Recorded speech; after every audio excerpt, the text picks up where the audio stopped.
Hello, everyone. I am Aaron St. Dennis, the FF Mad Scientist, and welcome to the Mad Science Lab podcast.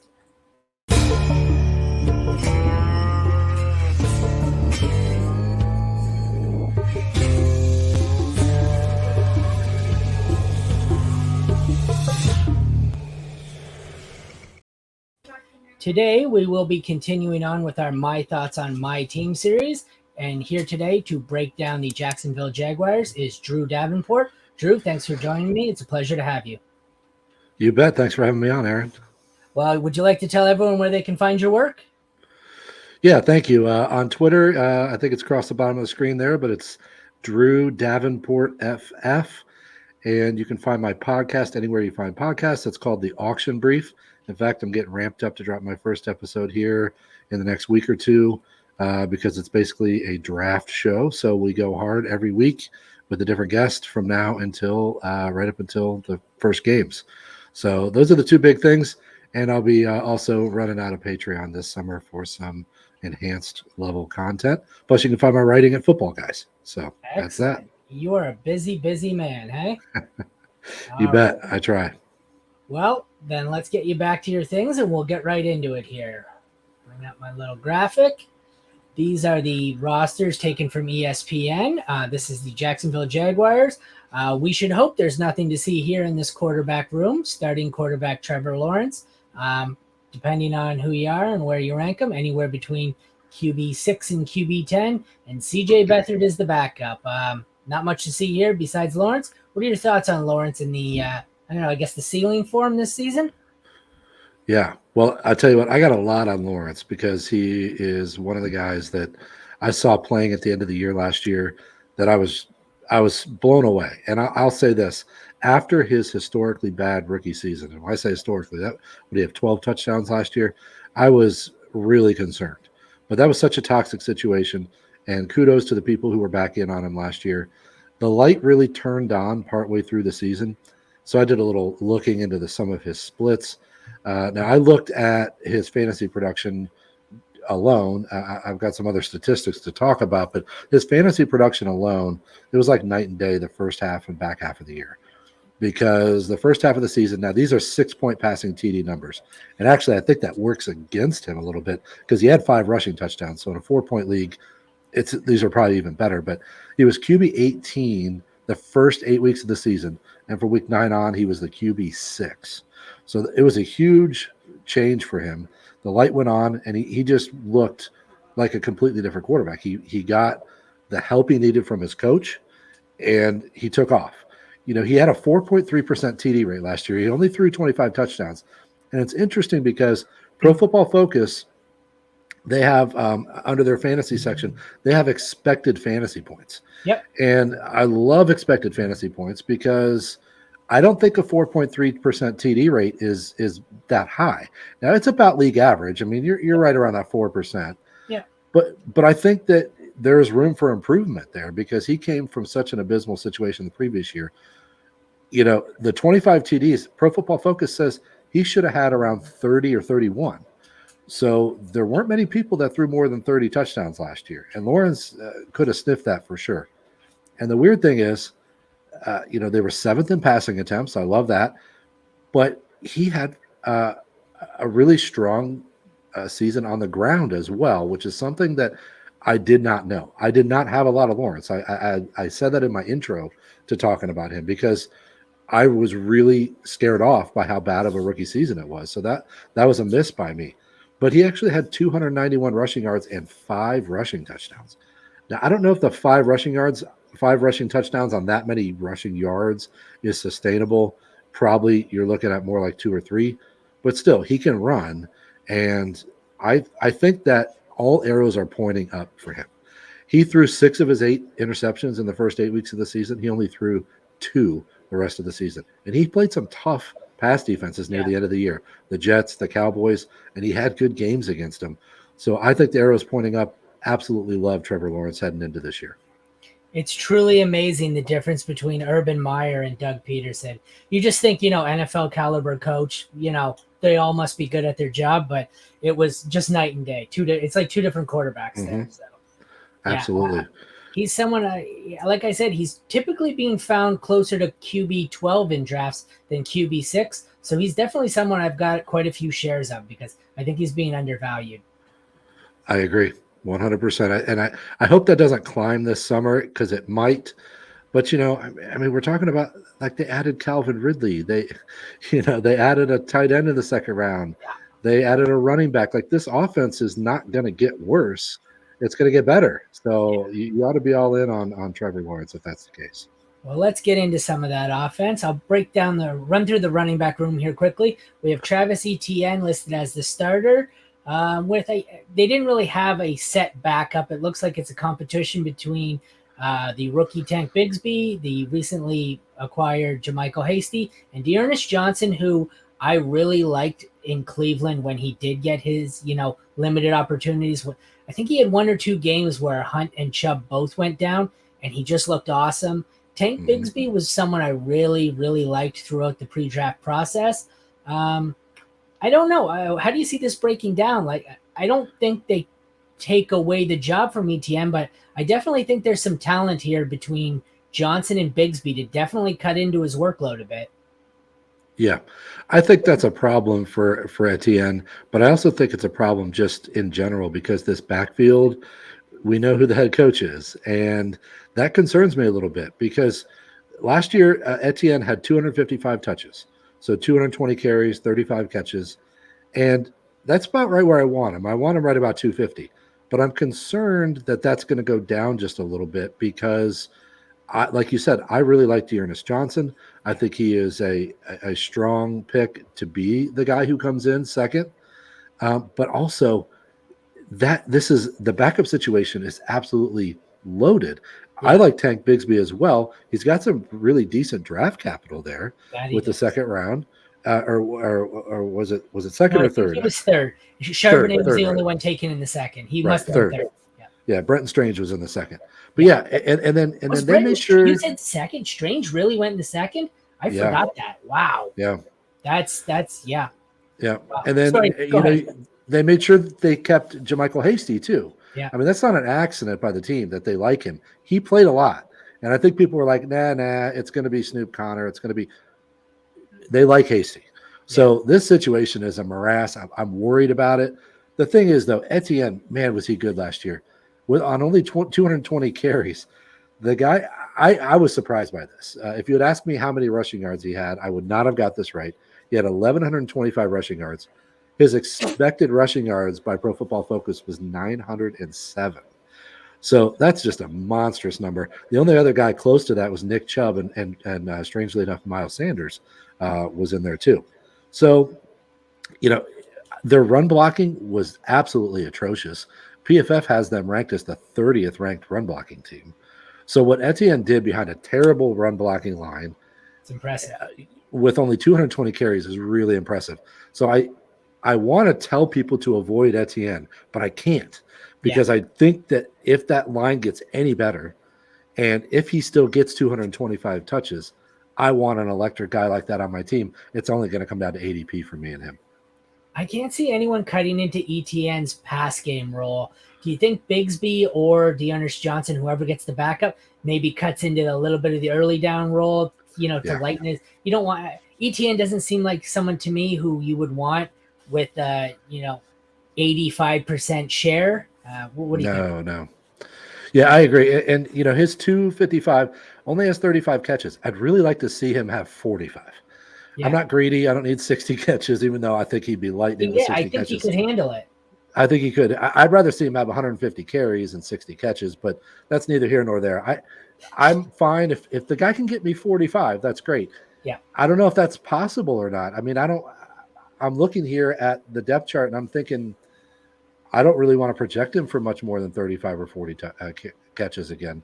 I would love it if he did, but even so, I'm still in on him. Again, it's going to come down to ADP because, when you're watching him last year, it was frustrating as a manager to be like, come on, give him more touches. But then when you really go back and think about it, I don't know that I do. Like in the heat of the moment, you want to win your game. Yeah. But right now, sitting here, I don't know that I do want him to have more touches. And, my impression was he's just not getting enough work. But 220, that's a pretty good number. and especially for him, and with all the competition there, I don't know that we can project him for anything more. I'm worried about less, but if he stays above 200, I'm still in. I guess it depends on where the less is. If Bigsby and Dearness Johnson get their extra work comes between the 20s, I don't really mind. So, alrighty. Yeah, I totally agree. Moving on here to the wide receiver room, we have Christian Kirk, Zay Jones, and I shouldn't say newly acquired. Calvin Ridley will be new to the team after sitting out a year for betting on the game. On the bench, they have Jamal Agnew and Seth Williams and the rookie Parker Washington. Washington, I wasn't high or low on. He was just he was there. Seth Williams was highly touted prospect. Denver was it early, I believe, and just never really panned out. What are your thoughts here? Ridley, I assume, will be great again. I don't know. Do you think he's back, or do you think he's not any good anymore? I think that we're going to find the market's too hot for him. That's my impression. The way Ridley's talking, he's chomping at the bit to get going. People are buying into his hype. When the season gets going, I think that we might find that he's just a little bit rusty. It might take some time. So my approach on Ridley is going to be in auctions. Certainly, I'm going to be trying to find him as my wide receiver 4. And I'm hoping that I can budget him to be my 4 or even my 5 and just not spend a ton of money on him. But in snakes, I think it's going to be a lot harder for me to get any Ridley because I think people are going to take him earlier than I want to. What I really want to do is I want to watch camp. I want to watch training camp because we're going to see after you've been out a while, you got to worry about reconditioning injuries. How does he handle the workload of getting back into it? I hope they ease him back in because you can work out all you want on your own. But when you start playing football, things happen. If we see hamstring strains or muscle strains, I'm going to be real nervous. But if he makes it through camp and he looks good, that ADP is going to rise. So I just don't see how my desire for him is going to match the ADP by the time we get to draft season. That's my problem. Completely agree. And finally, we have a concerning situation. They bring back Evan Ingram, and then, as you said, invest pretty serious tight end or serious draft capital in a tight end that I didn't think was that high up on people's boards.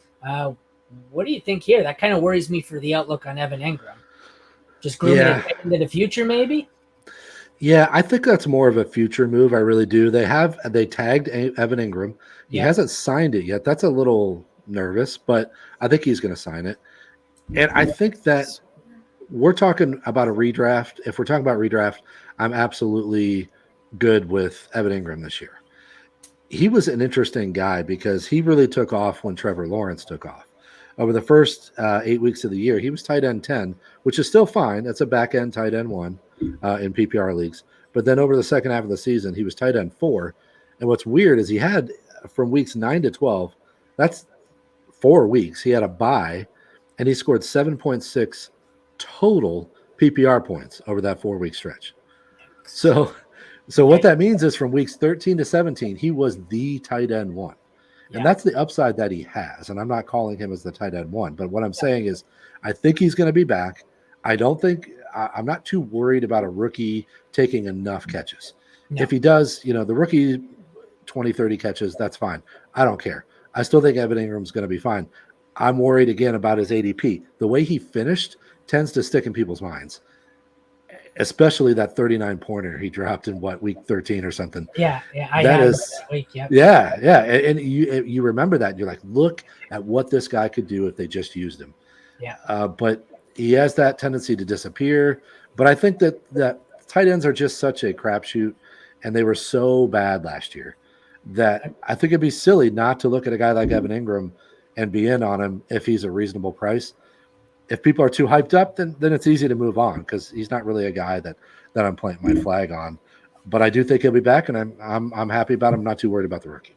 I was scrolling through my phone there for a second. I got a notification earlier someone signed their franchise tag today, and I thought it was Engram, but I can't find it. It doesn't look like it was. So you're right. As of Okay. this time, it doesn't look like he signed it. So I might have been mistaken. I know it's early, so it's kind of tough to judge the ADP just based on where you think they're going to land in eventual ADP. Who do you think you'd be most likely to target and have lots of shares of on this roster? Well, I think my target's going to be Trevor Lawrence Okay. because I th- there is a, and this is something that I've been saying as well. But last year was a little bit of a rough year for fantasy quarterbacks, and so there weren't very many guys that were 30 touchdowns. There just wasn't the same production. So everybody's really going to want one of the Top top couple six. Yep. guys. Yep. Yeah, they're They're really. going. Go ahead. No, I was just gonna say I was doing a draft the other day, and they're instead of seeing the first quarterback go in the third round, you're seeing three taken in the second, three more in the third. It's just people are losing their mind this year. The days Yeah. of late round QB, it's people are overcorrecting this year. Yes. And I really, everybody that I've talked to so far is saying the same thing. So I'm like, if I'm this, I know that's completely anecdotal, but Yeah, if this little section of people I'm talking to is like, yeah, I'm going for a quarterback, you know, it's happening out there at large. absolutely. And so I really think that Lawrence is the kind of guy who can rise up into the top five because of the sneaky rushing upside. Like, let's not forget that. He's probably going to have 250 to 300 rushing yards. If he pops in three TDs, that is a huge bonus. And it's something that people don't talk about with him enough. So I Lawrence is my target. I really hope that he doesn't climb too far. He's got all the pieces in place to make a good run. And hey, I talked about the terrible run blocking. The pass blocking last year was 10th in the league. So they couldn't run block to save their lives, but they were a top 10 pass blocking unit. Now I know they might lose their Cam Robinson for 6 games, I think, which is Yeah, I seen that's that. tough. That Yeah, is really tough. But Lawrence is my guy. What I would say is, hey, if you can't really get excited about Ridley or Christian Kirk because you think they might be splitting things up, then buy the quarterback. And that's not a novel concept. I didn't come up with that, obviously, but that's where I'm at. I don't know what to do with Ridley and Kirk and their ADPs. And same thing with Ingram. If he gets too expensive, I'm just like, yeah, I'm kind of out on that. Lawrence is the guy because he's got all the yeah. weapons there. In early drafts so far, I find I'm getting a lot of shares of Lawrence, Dak, and Tua. That first group of 5 or 6 quarterbacks flies off the board. Then people kind of cool. And I find that group of three in particular seem to be falling several rounds later. So I've been just taking one of those three. So lots of shares of Lawrence, Dak, and Tua. Yeah, and if I could just for 1 second, I mean, imagine if this expected TDs is 30 and a half by Pro Football Yep. Focus. He had five and a half less. I mean, Yeah. imagine if the dude had thrown 30, or imagine if he had gone a little above expected, because that does happen. Yeah. What Yeah. if his TD rate jumps to 5.5% and his expected TDs jumps? The guy could throw for 35 touchdowns, and I Yep. don't think it's going to be that difficult. I'm No. not sitting here saying, like, let's sign him up, but his 35 touchdowns sound weird with three on the ground? I mean, that's a top 5 fantasy season. So The I feel ceiling's like there. you got to, yep. I feel like you got to be looking at him. Yep. Okay. Is there anyone on this roster you think you're going to be avoiding at current cost? Yeah, I think it's got to be Calvin Ridley. I talked about that when I talked about him, but I'm okay if I can get him at a certain point on my roster. For example, if I'm in a snake and I've got 2 running backs I like and I got 2 wide receivers I like, I'm cool. Like, let's go grab Calvin Ridley. But I can't see how that's going to happen very often. So I think it's going to be more of an auction play for me to go after Ridley because I like the budget to have my wide receiver 4 and 5 be stronger than most people do. So that's going to be an auction play for me. But as far as Calvin Ridley this summer, let's touch base in 3 months. I Yeah. just think I'm going to be out on him. And it's purely ADP. I think the guy has a ton of upside. I think he can be great, but I just don't know that after 2 years not playing football. You know what I'd love to do? I'd love to draft him and then just be able to sit him on the bench for 8 weeks because maybe he could win you a title the second half of the season. And that's one reason that I would draft him. That's the main reason. If you're going to say why Calvin Ridley, it's because if he catches fire the second half of the year, maybe he wins you a title. Maybe those are the chances you should take. I don't know. I'm not going to be intentionally avoiding him anywhere. I just feel like he's going to be one of those guys who's going to go consistently earlier than I'm comfortable taking him. So I'm probably not going to have too many shares of him. Yeah, I think I'm with you, but we'll see. And, my opinion changes a lot every couple weeks. Yeah. So, yeah. Well, as far as sleepers, the two that jump out to me is whoever emerges out of camp as the backup between Bigsby and Johnson. What are your thoughts on a sleeper here? Yeah, that's actually who I have. I have Dearness Johnson. I like the rookie, but I'm not sold that he's going to come in and make a big impact right away. JaMychal Hasty, I think, is still going to be ahead of him. It's going to be hard for him to earn time in that crowded backfield. Now, maybe he does it, and I'll be wrong. But Dearness Johnson's my guy. I think that at the end of drafts right now, you could be getting him for almost nothing, and it does not hurt you, as a last round or last 2-round selection in any snake draft, or dropping $1 on him for your last running back in auctions. I love Dearness Johnson to kind of separate himself there. Last year, they were 4th in the AFC. I assume that means they won the division, finishing at 9-8. Where do you see them finishing in the division this year? And 9 wins, over, under, or the same? If it's over, it's not going to be crazy. I could see them winning 11 games. I think 11 sounds right. I have not looked super hard at their schedule. I did look at it, but I didn't go down and count wins and losses. I do think they're going to take a step forward. I worry still a little bit about the defense. I worry about Cam Robinson being out for 6 games. Yeah. I hope he comes back and he plays the rest of the year okay. That could be a bad memory by week 8. But what it comes down to is I don't see them going crazy in a loaded AFC. So I think that 11 wins sounds about right. But I do like them to win the South for sure. Yeah, I would agree, especially with all the changing quarterbacks there. Believe everyone in the division starting a rookie this year, but so I'll take my chances with Lawrence. Well, thank you, Drew. It was wonderful to have you on. I really appreciate it. Can you take one more chance here to tell everyone where they can find your work? Yeah, thanks. I'll be writing for Football Guys with all my auction content, but if you want to find my legal advice and listen to the podcast, I would love it. It's called The Auction Brief. We have some of the top names in the business that come on the show. And it's a little bit different show. It's not all about auctions. I maybe talk auctions for like 10% of the show. The rest of the show, we're talking with guests, and I do some legal updates. And we talk a lot of fantasy football theory. So it's a little bit different show. Please check out The Auction Brief. Thanks for having me, man. You're welcome. Thank you for being here. I must quote you to 10 friends a day. Oh, this guy, he got arrested. Go. What does Drew Davenport say? Just go with that. That's what I think. I appreciate that. So, that's actually how I found you. I think I found you. Somebody, one of the bigger named analysts had asked for advice on someone's legal situation, and you had chimed in. I said, "Oh, I'm going to follow this guy. He knows his stuff." So, thanks again. Yes. It was a pleasure having you, Drew. Thanks, Aaron. Appreciate it. This has been my thoughts on the Jacksonville Jaguars with Drew Davenport. Once again, I am Aaron St. Dennis, the FF Mad Scientist, and this has been the Mad Science Lab podcast. Thanks for joining us, everyone.